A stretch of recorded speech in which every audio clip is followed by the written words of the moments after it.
மக்களே வணக்கம், வெல்கம். இது கோல் டாக். நான் உங்க டிஎன்ஆர். என்னோட இருக்கிறது இண்டிபெண்டன்ட் ஜேர்னலிஸ்ட் சித்தார்த் பிரபாகர். என்கிட்ட சித் வணக்கம். வணக்கம் சார். நம்ம வந்து நிறைய விஷயங்கள் தமிழ்நாடு தேர்தலை பத்தி பார்த்துக்கிட்டு இருக்கோம். ஏடிஎம்கே, டிஎம்கே, அதுக்கப்புறம் டிவிகேயோட கேண்டிடேட்ஸ் பத்தி பார்த்தோம். இன்னைக்கு ஒரு முக்கியமான டாபிக், ஒரு இன்டர்வியூ வந்திருக்கு ஹிந்து நியூஸ் பேப்பர், அதை பத்தி பேச போறோம். திருமாவளவன் வந்து ஒரு வைட் ரேஞ்ச் ஆஃப் சப்ஜெக்ட்ஸை பத்தி பேசியிருக்காரு. உத்தவ் நாயகர் ரிப்போர்ட்டருக்கு ஒரு பேட்டி கொடுத்திருக்காரு. அதுல ஆரம்பமே ஒரு சின்ன சிக்கல்.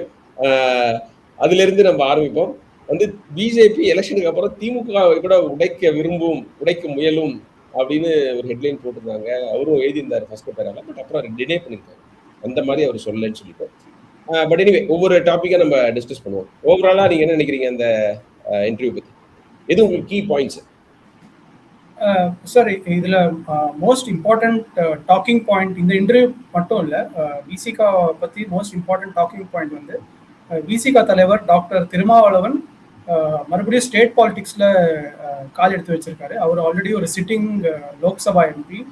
ரொம்ப கஷ்டப்பட்டு 2024 எலெக்ஷன்ஸை சிதம்பரத்தில் அவர் வின் பண்ணாலும் அவர் மறுபடியும் காட்டுமன்னார் கோவிலிருந்து அவர் போட்டியிட போகிறாரு. ஸோ ஒரு சிட்டிங் லோக்சபா எம்பி, ராஜ்யசபா இருந்தால் கூட பரவாயில்ல, லோக்சபா எம்பி மறுபடியும் ஏன் ஸ்டேட் பாலிடிக்ஸ்க்கு வர்றாருன்னா, அதுக்கு டாக்டர் திருமாவளவன் என்ன சொல்றாருன்னா, நான் ஸ்டேட் பாலிடிக்ஸ்ல தான் மக்களோட நேரடி கனெக்ட் இருக்கு, அது ஒரு பாயிண்ட் ஆஃப்கோர்ஸ் சொல்றாரு. மற்றபடி என்ன சொல்றாருன்னா, பிஜேபி ரீஜனல் பார்ட்டிஸை விழுங்குது. ஸோ அதனால அவர் இது எக்ஸாக்டா என்ன சொல்றாருன்னா, பிஜேபி ஸ்டேட் பார்ட்டிஸை முழுக போகுது. ஸோ என்ன மாதிரி ஒரு லீடர் ஸ்டேட் பாலிடிக்ஸில் இருக்கிறது ரொம்ப முக்கியம். 24/7 நாங்கள் விஜிலண்டாக இருக்கணும் அப்படிங்கிற மாதிரி சொல்கிறாரு. அவர் சொல்லாத விஷயம் என்னன்னா, இன்கேஸ் 2026 எலெக்ஷன்ஸ் ஒரு ஃப்ராக்சர்டு வேர்டிக்டை கொடுக்குதுன்னா கண்டிப்பாக ஹார்ஸ் ட்ரேடிங் நடக்கும். நம்ம மகாராஷ்டிராவில் பார்த்த மாதிரி, மற்ற நிறைய மாநிலங்களை பார்த்த மாதிரி கட்சிகளை உடைக்க ட்ரை பண்ணுவாங்க. ஸோ அந்த ஒரு பொசிஷனில் டாக்டர் திருமாவளவன் மாதிரி ஒரு டால் லீடர் பார்ட்டியை, அலையன்ஸை ஸ்ட்ராங்காக ஒரு யுனைட்டடாக வச்சுக்கிறதுக்கு அவர் தேவைங்கிற மாதிரி சொல்கிறாரு. நான் பர்சனலாக எப்படி பார்க்குறேன்னா, இன்கேஸ் டிஎம்கேக்கு கம்ப்ளீட் மெஜாரிட்டி கிடைக்கல, அவங்களுக்கு 5 சீட்ஸ் 6 சீட்ஸ் தேவைப்படுது. விசிகா 8 சீட் கண்டெஸ்ட் பண்ணுறாங்க இந்த எலெக்ஷனில். அவங்கக்கிட்ட அந்த சீட் இருக்குன்னா டாக்டர் திருமாவளவன் டெபுட்டி சீஃப் மினிஸ்டராக வாய்ப்பு இருக்கு, இல்லை ஒரு ஸ்ட்ராங் போர்ட்ஃபோலியோ அவர் கிடைக்க ஒரு வாய்ப்பு இருக்கலாம். அது வந்து விசிகாக்கு மட்டும் இல்லை, தமிழ்நாடுடைய பாலிடிக்ஸ்ல ஒரு தலித் இவ்வளோ பெரிய பொசிஷன் ஆஃப் பவருக்கு வருது ரொம்ப ஹிஸ்டாரிக்கா இருக்குங்கிற மாதிரி பார்க்கணும். ஓகே, அது அவர் சொல்லல, பட் அது கூட ஒரு ஐடியாவா இருக்கலாமா? இப்போ வந்து ஒரு கோலிஷன் கவர்மெண்ட் வர சூழ்நிலை ஏற்பட்டதுன்னா, நம்ம வந்து எம்எல்ஏவா இருந்தா ஒரு இதுவா கேட்கலாம், ஒரு அத்தாரிட்டியோட எங்களுக்கு இந்த போர்ட்ஃபோலியோ கொடுங்க அப்படின்னு கேட்கலாம். நீங்கள் சொல்கிற மாதிரி டெபுட்டி சீஃப் மினிஸ்டர் கூட வாய்ப்பு இருக்கு. ஸோ அது கூட ஒரு காரணமாக இருக்கலாம். அரசியலில் வந்து எல்லாமே ஒரு பாசிபிலிட்டி தானே, நீங்கள் எதுவுமே டிஸ்கவுண்ட் பண்ண முடியாது. பட் அவர் இன்னும் சொல்லியிருக்காரு, 2021 வந்து நான் அசம்பிளிக்கு போட்டியிட விரும்பினேன், அப்போ முடியாமல் போயிடுச்சு அப்படின்னு சொல்லியிருந்தாரு. இன்னும் டிஎம்கேவே இதை விரும்புவாங்களான்னு தெரியல இந்த முடிவை. ஏன்னா வந்து இப்போ திரும்ப ஜெயிஸ்டார்னா நிச்சயமாக இதை தான் லோக்சபா சீட்டை தான் ரிசைன் பண்ணுவார். இதை வச்சுக்கிட்டு அதை ரிசைன் பண்ணுவார். சட்டமன்றத்தில் இருக்கணும், சட்டமன்றத்தில் இருந்தால் தான் மக்கள்கிட்ட வந்து அந்த ஒரு கனெக்டோட இருக்க முடியலாம் சொல்லியிருக்காரு. அப்புறம் திரும்பவும் அந்த எலெக்ஷனுக்கு செலவு பண்ணணும், இதெல்லாம் வந்து அப்புறம் இவரையே சட்டமன்றத்தில் திமுக விரும்புமான்னு தெரியும். இந்த மாதிரி ஒரு அசர்ட்டிவான ஒரு கருத்து நிச்சயமா வந்து இப்போ ஒரு வேங்கை வயல் மாதிரி ஒரு சம்பவம்லாம் நடந்ததுன்னா, அவர் சட்டமன்றத்துக்கு இல்லைன்னா கேட்காம கூட இருந்துட முடியும். இருந்தா கேட்டுதானே ஆகணும், அதை பத்தி ஒரு டிஸ்கஷன் எடுத்தாகணும். அவருடைய சமுதாய மக்கள் எதிர்பார்ப்பாங்க. ஸோ அவர் ஒரு பெரிய முடிவு தான் எடுத்திருக்காருன்னு சொல்லலாம். But nobody saw it coming இல்லை, இந்த மாதிரி அவர் எடுக்க போறாருன்னு. இல்லை சார், கண்டிப்பா நான் இதை எதிர்பார்க்கல. அவரு கண்டெஸ்ட் பண்ணவருக்கு அதை எதிர்பார்க்கல. ஆனால் கண்டிப்பா ஒரு ஃப்ராக்சர்டு பாலிட்டி, தட் இஸ் ஒரு எந்த கட்சிக்குமே ஒரு பெரும்பான்மை கிடைக்காத ஒரு நிலையத்துல விசிகா காங்கிரஸ் மாதிரி ஒரு கட்சி கண்டிப்பா கோலிஷன் கவர்மெண்ட் ஃபார்ம் பண்ணாங்கன்னா ஒரு பவர் பாலிடிக்ஸ் நடக்கும். ஒரு ஷேர் இன் பவருங்கிற ஒரு குரல் மறுபடியும் எழுப்புங்கிறது வந்து எனக்கு கண்டிப்பா ஒரு யூகம் இருந்துச்சு. ஓகே, பாப்போம். ஏன்னா ஜென்ரலா தமிழ்நாடு மக்கள் 2006 தவிர வந்து இந்த ஒரு ஃப்ராக்சர்ட் வெட்டிங் போனதில்லை. கொடுத்தா டிசைசிவா கொடுத்துருவாங்க. ஸோ அதனால கோலிஷன் கவர்மெண்ட் அப்படின்னு அவங்க முடிவு பண்றாங்களான்னு பார்ப்போம். சிதம்பரம் கூட இன்ட்ரெஸ்டிங்காக ஒன்று சொல்லியிருக்காரு, கோலிஷன் கவர்மெண்ட்டுக்கு ஒர்க் அவுட் ஆகாது அப்படின்லாம் சொல்றதுக்கான ஆதாரம்லாம் இல்லை அப்படின்னு சொல்லியிருக்காரு. 2006 மக்கள் கொடுத்த வேர்டிக் வந்து கோலிஷன் கவர்மெண்ட்டுக்கு தானே, அது எப்படி டிஎம்கே இல்லைன்னு சொல்ல முடியும்? மக்கள் வந்து எப்போதுமே கோலிஷன் கவர்மெண்ட் விரும்ப மாட்டாங்கன்னு சொல்றதுலாம் அவங்களுடைய ஒரு ஒரு ட்விஸ்ட் பண்ற வேலை. அதுக்கப்புறம் வந்து நாங்க டபுள் டிஜிட்ல கேட்டோம், ராஜ்யசபா பத்தி பேசல, அது கொடுக்கல, டபுள் டிஜிட் கொடுக்கல. அதுக்கப்புறம் நீங்க விரும்புகிற சீட்டு கிடைச்சதா அப்படிங்கும்போது அவர் என்ன சொன்னாருன்னா, காட்டுமன்னார் கோயில், திருப்பூர், செய்யூர் ஜெயிச்ச சீட்டு கிடைச்சிருச்சு. இது வந்து நாகப்பட்டினம் கிடைக்காதது எங்களுக்கு அதிர்ச்சி அப்படின்னு சொல்லிட்டு அதே இன்டர்வியூல பாசிவ் வாய்ஸ்ல we were told that Alur Shanavas was planning to shift his constituency அப்படின்னு. எனக்கு ரொம்ப ஆச்சரியமா இருந்தது. நான் அந்த உத்தவுக்கே ஒரு போட்டேன், இது வந்து we were toldனா யார்கிட்ட சொன்னாரு? நான் தொகுதி மாற போறேன்னு விசிகாவை சேர்ந்த ஷானவாஸ் வந்து அவங்க விசிகா தலைவர் திருமாவளவன் தானே சொல்லணும், வேற யார்கிட்ட சொன்னாரு அப்படிங்கிற கேள்வி வந்து நான் இதை பார்த்தேன். அதே மாதிரி தான் இருக்குது. அதை இவர்கிட்ட வந்து இன்ஃபார்ம் பண்ண மாதிரி அவர் சொல்ல, அது எனக்கு ஆச்சரியமா இருக்கு. விசிகேல வேற யார்கிட்டயே சொன்னாரா, அல்லது கூட்டணிக்கு தலைமை தாங்கிற திமுக கிட்ட சொன்னாரா? திமுக ரொம்ப க்ளோஸா இருக்காரு. அது நியாயம் கிடையாது அப்படின்னு நான் எனக்கு தோணுது. இவர்கிட்ட தானே ஃபர்ஸ்ட் வரணும். ஆனால் நான் வந்து நான் சென்னையில் உள்ள ஒரு தொகுதிக்கு வரப்பேன். அப்புறம் அவர் லேட்டரான கிளாரிஃபிகேஷனாக கொடுத்துருக்காரு. அப்புறம் ராயபுரம் கன்சிடர் பண்ணாங்க, ராயபுரம் கொடுக்குற மாதிரி இருந்தது. அப்புறம் உங்களுக்கு சரிப்பட்டு வராதுன்னாங்க. In addition to the interview, Hindu interview தனியாகவே திருமாவளவன் வந்து ஒரு வீடியோ மெசேஜ் கொடுத்துருக்காரு. பல்லாவரம் வேணும் அப்படின்னு கேட்டோம் ஷானவாஸுக்கு. பல்லாவரம் கிடச்சிருந்தா அவருக்கு கொடுத்துருக்கோம். ஆனால் பல்லாவரம் வந்து டிஎம்டிகேக்கு போயிடுச்சு அப்படின்லாம் சொல்லியிருக்காரு. இது எனக்கு ஒரு கன்ஃபியூஷன் ஏற்படுத்துது. Is Aloor Shanavas moving towards DMK? அதுதான் நான் கேட்க வேண்டியது. சார் கண்டிப்பா சார், இதை பத்தி பேசுறதுக்கு முன்னாடி நான் ஜஸ்ட் நம்ம நேயர்களுக்கு ஒரு சின்ன இன்ஃபர்மேஷன் கொடுத்துருவேன். 2021 எலெக்ஷன்ல விசிகாக்கு ஒதுக்கப்பட்ட சீட்டு 6 சீட்டு, அதுல அவங்க 4 ஜெயிக்கிறாங்க. அரக்கோணம், வானூருங்கிற 2 தனி தொகுதி ரிசர்வ் ஃபார் ஷெட்யூல் காஸ்ட், அது ரெண்டு தோக்குறாங்க. One of the 4 seats the win is Nagapattinam. Aloor Shanavas win பண்றாரு.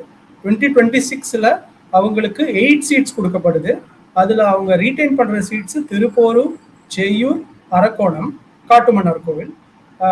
மற்றபடி அவங்களுக்கு கொடுக்குற சீட்ஸ் பண்ருட்டி, பெரியகுளம், திண்டிவனம், கள்ளக்குறிச்சின்னு கொடுக்கப்படுது. கள்ளக்குறிச்சி வேண்டான்னு இருக்காரு, அரக்கோணம் வேண்டான்னு சொல்லியிருக்காரு, அரூர் வேணும்னு இருக்காரு. வந்து தருமபுரி மாவட்டத்தில் அரூர் கேட்டிருக்காரு, அது கொடுக்கல. அப்புறம் சவுத்துல 2 கேட்டிருக்காரு, அது 1 கொடுத்துருக்காங்க. கள்ளக்குறிச்சியில அவருடைய நீசை நிறுத்திருக்காரு, அக்கா பொண்ணை நிறுத்திருக்காரு. அதையும் சொல்லணும். பண்ருட்டி வந்து பெரிய வெற்றி வாய்ப்பு உள்ள தொகுதியாங்கிறது எனக்கு தெரியும். கரெக்ட். பண்ருட்டிங்கிற தொகுதியில அவரு தன்னோட ஒரு சோஷியல் ஜஸ்டிஸ் பாலிடிக்ஸை முன்வைக்கிற ஒரு இதுல முஸ்லீம் கேண்டிடேட் அப்துல் ரஹ்மானுங்கிற ஒரு முஸ்லீம் கேண்டிடேட்க்கு கொடுத்துருக்காரு.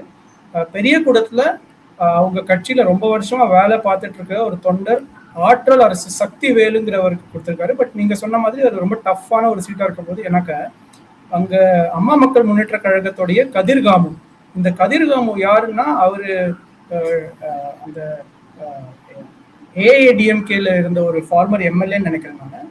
அந்த 18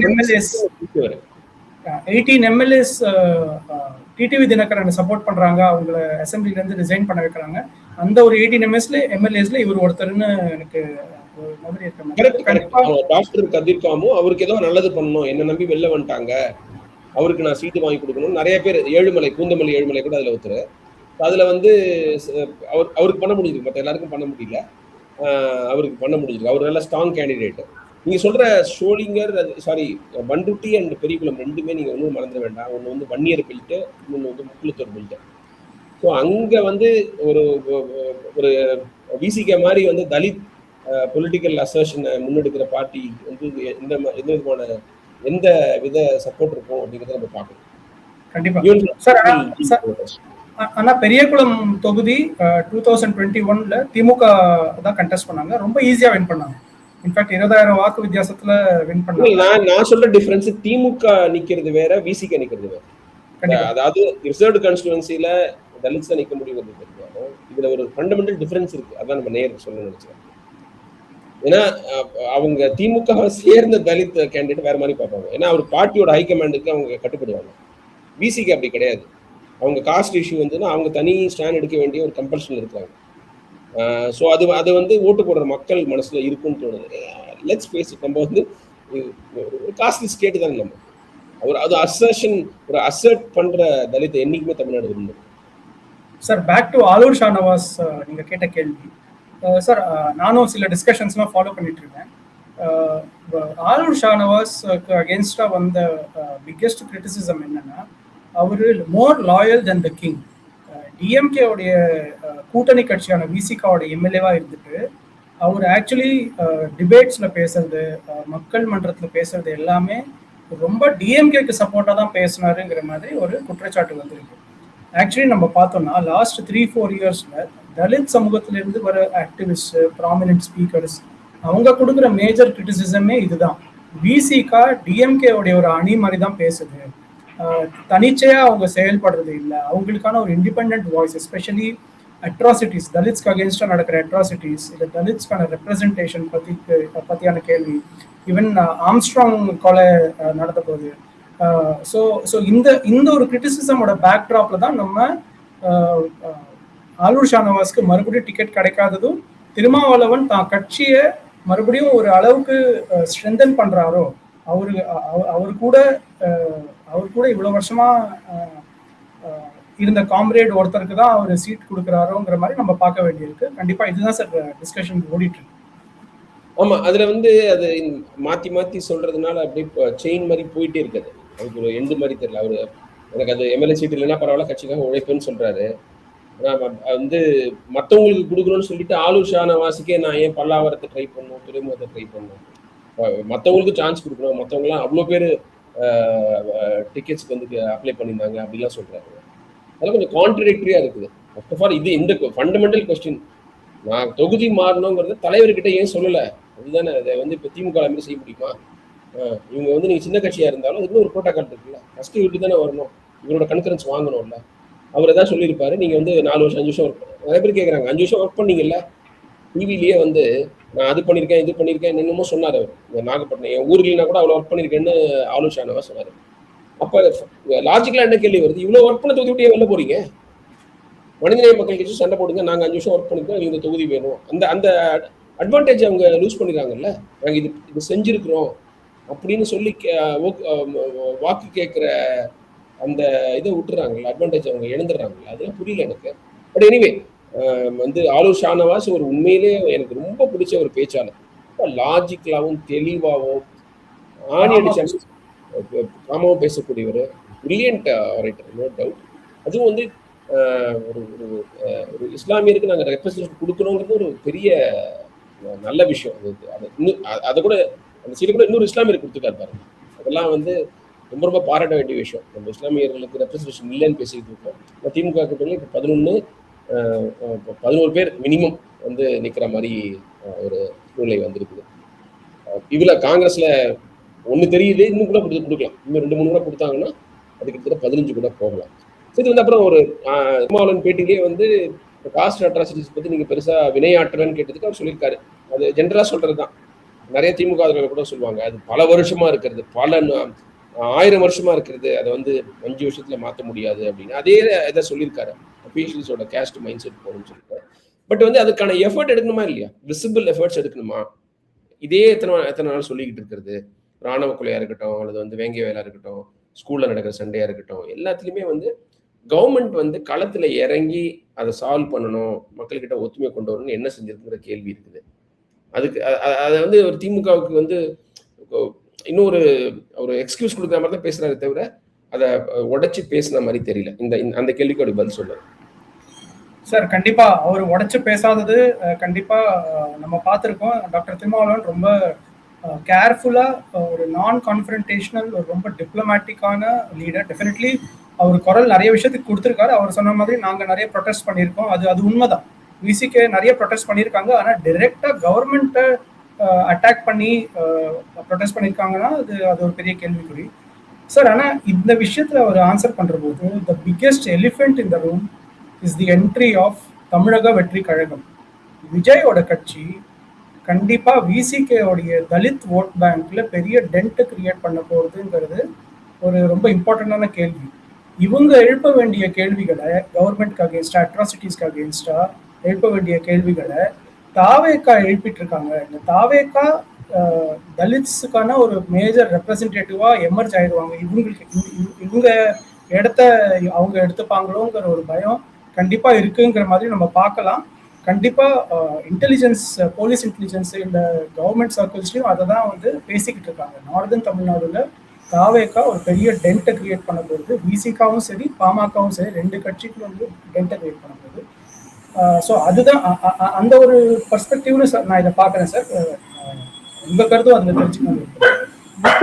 அதாவது நம்ம திருமாவளவன் வந்து பிஜேபி வந்து கட்சிகளை உடைக்கும், ரீஜனல் பார்ட்டிஸை உடைக்கும், லெஃப்ட் மூவ்மெண்ட்டை உடைக்கும், இதுக்கெல்லாம் நான் வரேன், நான் வந்து அப்போ என்னுடைய லீடர்ஷிப் பிரசன்ஸ் தேவைன்னு அவர் சொல்லியிருந்தாலும் நம்ம இன்னொரு டீகோட் பண்ணி கூட்டணி ஆட்சி வந்ததுன்னா இவருக்கு ஒரு பவர்ஃபுல் மினிஸ்ட்ரி கிடைக்கலாம், டெபுட்டி சீஃப் மினிஸ்டர் கிடைக்கலாம்னு சொல்லிட்டு இருந்தோம். ரொம்ப ரொம்ப முக்கியமான point, thanks for reminding me. இதுதான் ரொம்ப குரூஷியல்னு நினைக்கிறேன். வந்து விஜய், நான் ஒன்னே வேறுபட விரும்புறேன், பேசாம தலித் பிரச்சனைகளை பேசாமலேயே தலித் வாக்களே வாங்குறாரு. அதுதான் கரிஷ்மா. வந்து அதுதான் வந்து ஒரு அந்த அவருக்கு இருக்கிற பெரிய பிளஸ். ஒரு வார்த்தை கவின் கொலை பத்தி பேசல. ஜென்ரலா வந்து அவர் அந்த அவங்களுடைய எம்பவர்மெண்ட்டுக்கு அல்லது அவங்க பிரச்சனையை ஃபேஸ் பண்ணும்போது அவங்களுக்கு சப்போர்ட்டா ஸ்பெசிஃபிக்கா பேசவே இல்லை. ஆனா அவருக்கு தலித் மக்களுடைய ஆதரவு நல்லா கிடைக்க போகுதுங்கிற மாதிரி ஒரு தோற்றம் இருக்கு. இன்டெலிஜென்ஸ் நீங்க சொன்னீங்க, எனக்கு ஒரு அப்சர்வராகவும் தோணுது. அப்புறம் நம்ம போன வீடியோல பேசியிருந்தோம், அவங்க டிவிகே கேண்டிடேட்ஸ் பத்தி பேசும்போது தனி தொகுதியில் அவங்க நிறுத்தி வச்சிருக்க கேண்டிடேட்ஸ்ல நிறைய பேர் மாவட்ட செயலாளர்கள். அது வந்து நாட் த்ரூ டிசைன், ஒரு ஆக்சிடென்ட்டா உங்களுக்கு தெரியாமலே கூட போட்டிருக்கலாம்னு எனக்கு நான் நினைக்கிறேன். ஸோ அது எல்லாமே ஒரு ஒரு ஒரு நம்மளுக்கு இங்கே சான்ஸ் இருக்கு. எல்லா ஈவன் விசிகேல இருந்தா கூட நம்மளுக்கு இந்த வாய்ப்புலாம் கிடைக்காது, இங்கே கிடைக்குதுன்னு நிறைய தலித் இளைஞர்கள் நினைக்கலாம். இந்த மாதிரி ஒரு பவர்ஃபுல் போஸ்ட் கிடைக்குது, சட்டமன்ற தேர்தலில் போட்டியிட சான்ஸ் கிடைக்குது. இதை தடுக்கிறதுக்கு தான் எஸ்பெஷலி வட மாவட்டத்தில் நம்ம இப்போ முடிச்சுக்கலைன்னா நம்ம காலி பண்ணுவாங்க டிவிக்குன்னு அவர் நினைச்சு கூட திருமாவளவன் வந்து அசம்பிளிக்கு நிற்கலான்ட்டு. அது ஒரு முக்கியமான கன்சிடரேஷன். அது பேசாம நம்ம இந்த டாபிக் வந்து சார், ஓவராலா நீங்க இப்போ ஓவராலா விசிகேயோட ஃபியூச்சர் எப்படி பாக்குறீங்க? எஸ்பெஷலி இப்போ நீங்க கரெக்டாக சொல்லியிருக்கீங்க, தவேகாவுடைய தாக்கம் கண்டிப்பா கட்சியோடைய ஓட் ஷேர்ல இருக்கும்னு நம்ம எல்லா வட்டத்திலையும் நம்ம அதான் கேட்குறோம். கண்டிப்பா ஓரளவுக்கு இருக்கும்னு நினைக்கிறோம். ஸோ விசிகே ஒரு கட்சியா அதோடைய ஃபியூச்சர் எப்படி இருக்கும்? அவங்க கட்சியை ஸ்ட்ரென்தன் பண்றதுக்கு அவங்க 2026லேருந்து 2031 வரைக்கும் என்ன மாதிரியான ஸ்ட்ராட்டஜியை டிப்ளாய் பண்ணணும்? கன்சிஸ்டன்சி வேணும் சித். அவர்கிட்ட வந்து இப்போ அந்த கூட்டணியில இருக்கிறதுனால கொஞ்சம் நம்ம வந்து ஒரு பக்குவமா போகணும்னு நினைக்கிறதுலாம் நல்ல விஷயம்தான். ஆனா கோர் இஷ்யூஸ்ல இன்னும் கொஞ்சம் அவர் வோக்கலா இருக்கணும்னு நினைக்கிறேன். அது வந்து திமுகவை வந்து கொஞ்சம் அன்கம்ஃபர்டபுள் ஆக்கிருமோன்னு நினைக்க கூடாது, நாகரிகமாக தான் பேசக்கூடாது. இப்போ வந்து அது அந்த மாதிரி குரல் எழுப்பாத போது அவருக்கு வந்து அந்த ஃபவுண்டேஷனே கிரம்பிள் ஆகிடுமோன்னு எனக்கு தோணுது. அவர் வந்து நான் எல்லாருக்கும் பொதுவானவர் தான். அவர் அந்த ஒரு இன்டெலெக்சுவல் பர்சன் தான். அவரை மாதிரி வந்து தெளிவாக பேச ஆளே கிடையாது. 1 hour ஸ்டிமுலேட்டிங் டாக் வந்து ஒரு அரசியல் தலைவரால் கொடுக்க முடியும்னா இவர் தான். சீமான் மோர் என்டர்டெய்னிங். இவர் வந்து மீடியாவை பற்றி ஒரு 1/2 hour பேசின நான் வீடியோ வச்சிருக்கேன். அது மீடியா ஸ்டூடெண்ட்ஸ் எல்லாருமே பார்க்கணும், மீடியாவில் எப்படி பயஸ் இருக்குன்னு சொல்லிட்டு. பிரில்லியன்ட் ஸ்பீச் அந்த மாதிரிலாம் கொடுக்கக்கூடியவர். பட் வந்து கொஞ்சம் காம்ப்ரமைஸ் பண்ணிக்கிறாரோ, கொஞ்சம் அதிகமாக பண்ணிக்கிறாரோன்னு எனக்கு தோணுது. இப்போ நீங்கள் பார்த்தீங்கன்னா அந்த இவரை யுத்தவே கேட்டிருக்காரு, உங்கள் கூட்டணியில் சாதியை தூக்கி பிடிக்கிற கட்சிகள்லாம் இருக்கிறாங்க அப்படின்னு. அதை கடந்து போறாரு. அதுக்கு வந்து ரொம்ப ஒரு சப்பக்கட்டு கட்டுறாரு. நியாயம் கிடையாது. தமிழர் தேசம், கருணாஸ், கொங்கு மக்கள் தேசிய கட்சி, உங்களுக்குலாம் என்ன எக்ஸ்கியூஸ் இருக்குது கேட்குறேன்னா. இப்போ வந்து யுவராஜுங்கிறவங்க வந்து கோர்ட்டு முடிவு பண்ணி தண்டனை கொடுத்துருக்குது, அந்த ஆணவ கொலை பண்ணார் கோகுல்ராஜ். அவங்க அந்த மாதிரி ஆட்கள் எல்லாம் வந்து கொங்கு மக்கள் தேசிய கட்சி கண்டிச்சிருக்கா இன்னைக்காவது? ஏன்? அல்லது அவனுக்கு நடக்கிற செலிப்ரேஷன்லாம் பார்த்துட்டு தானே இருக்குது. மற்ற இந்த கட்சிகள் யாராவது கண்டிச்சிருக்காங்க? இப்போ நடந்ததுங்க. இப்போ கூட யுவராஜோட அம்மா வந்து பேசுறாங்க, எங்க பையன் தியாகின்னு. அப்ப என்ன அர்த்தம்? அது அவங்கெல்லாம் வந்து எவால்வ் ஆவாங்க. அவங்க ரைட் விங்க ரொம்ப ஸ்ட்ராங்கா ஃபாலோ பண்ணன்னு தெரியுது.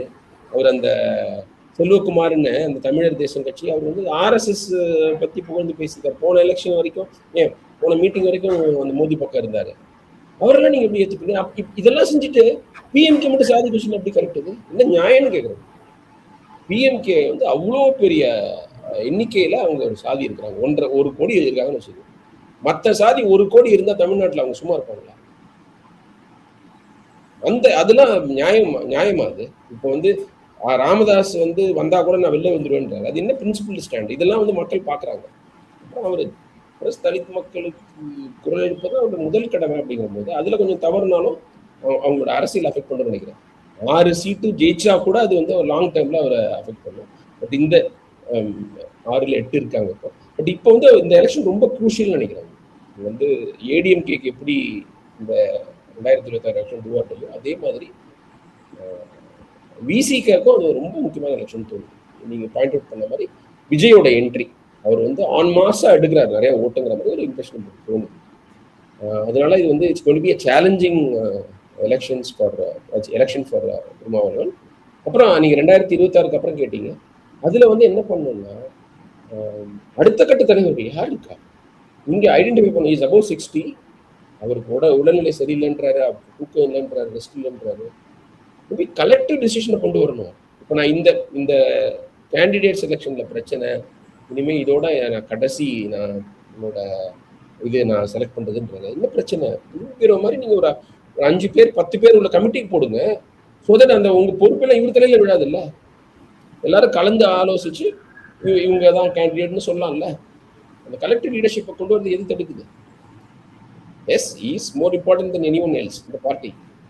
பட் வந்து இவங்க தலைவலி கம்மியாகும்ல. எல்லா பழி இவர் மேலே வராதுல்ல. ஏன் உங்க அக்கா பொண்ணு எடுத்தீங்க, ஏன் ஆளுஷானா சீட்டு கொடுக்கல, எல்லாம் கேட்கறது தடுக்கலாம்ல. அதற்கான முயற்சிகளை அவர் செய்யணும். அடுத்த கட்ட தலைவரை உருவாக்கவும் அவர் வந்து விசிபிளா எஃபர்ட் எடுக்கணும்னு நினைக்கிறேன்.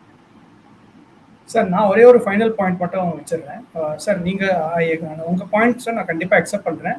அவர் இன்னும் கொஞ்சம் வசிஃபரஸா கொஞ்சம் ஸ்ட்ராங்கா இந்த கவர்மெண்ட்டாக இருந்தாலும் டிஎம்கே கவர்மெண்ட்டாக இருந்தாலும் சரி, ஏடிஎம்கே கவர்மெண்ட்டாக இருந்தாலும் சரி, அட்ராசிட்டிஸ், சோஷியல் ஜஸ்டிஸ்க்கு, கண்டென்ஷியஸ் இஷ்யூஸ்ல அவர் கண்டிப்பாக ரொம்ப ஸ்ட்ராங்காக பேசணும். ஆனால் நான் திருமாவளவனை ஒன்லி ஒரு பொலிட்டிக்கல் லீடராக மட்டும் பார்க்கல. அவர் கண்டிப்பாக அம்பேத்கருடைய social reform as well as political ரிஃபார்முடைய 2 விஷயங்களையும் ஒரு முன்னாடி கொண்டு போனோங்கிற மாதிரி பார்க்குறாரு.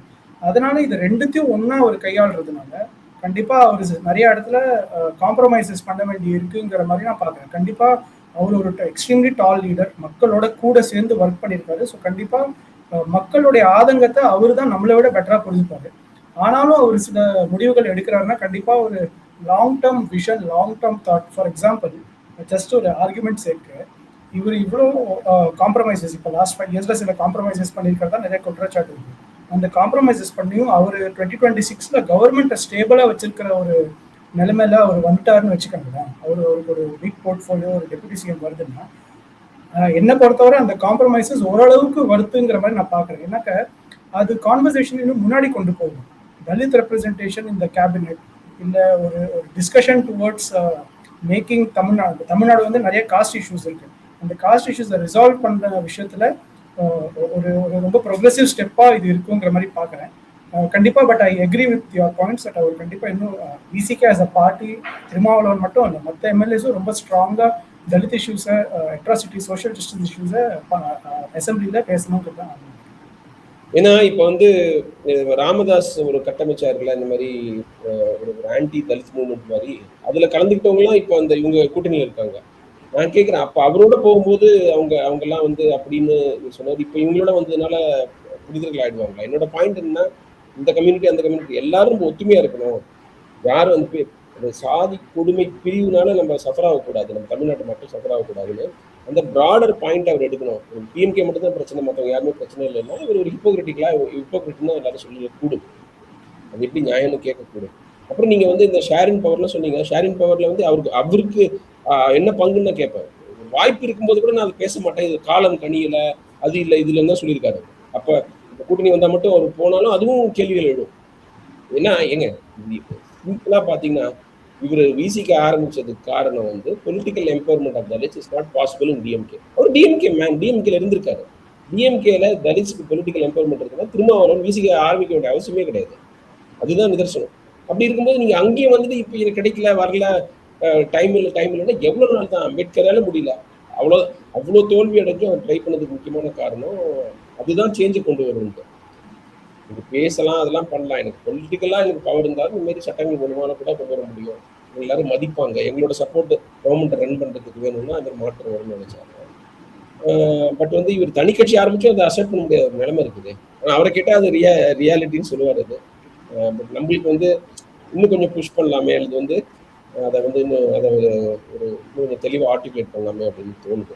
பட் எனிவே வந்து நிறைய இம்பார்ட்டன்ட் விஷயத்த பேசியிருக்காரு சார். இது வந்து விஜய் வந்து பிஜேபியை வந்து இன்னும் தீவிரமா எதிர்க்கல, கூடி சீக்கிரம் அங்கே போயிடுவாரு அப்படிங்கிற மாதிரிலாம் சொல்றாரு. நீங்க என்ன நினைக்கிறீங்க? விஜயோடைய பிஜேபி எதிர்ப்பை பத்தி நீங்க என்ன நினைக்கிறீங்க?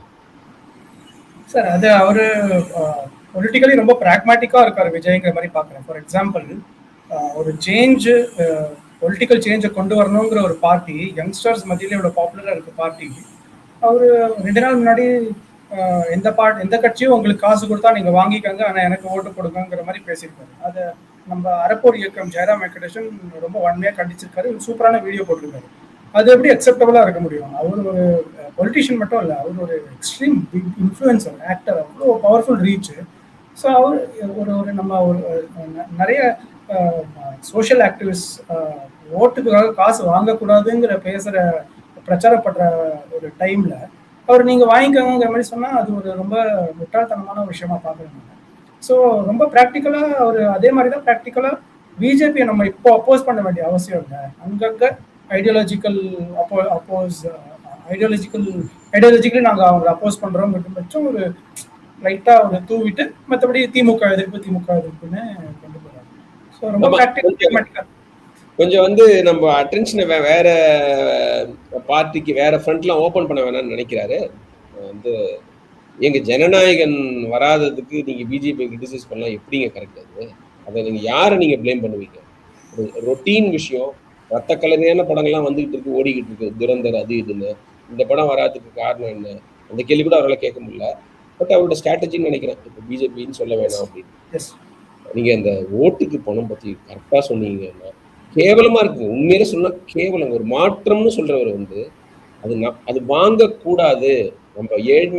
நீங்க ஏழ்மை நிலைமையில இருந்தா கூட நீங்க அது வாங்குனா அது வந்து தவறுன்னு சொல்லணும். அதானே ஒரு வந்து ஒரு அறம் அது.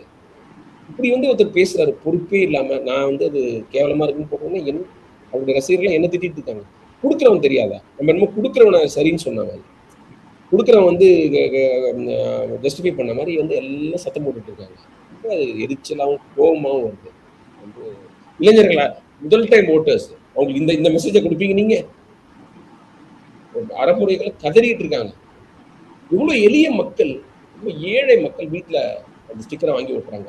டெஃபினட்டா அவங்க வந்து பணம் வாங்காம ஓட்டு போடுவாங்கன்னு நம்பிக்கை ஏற்படுத்தும்.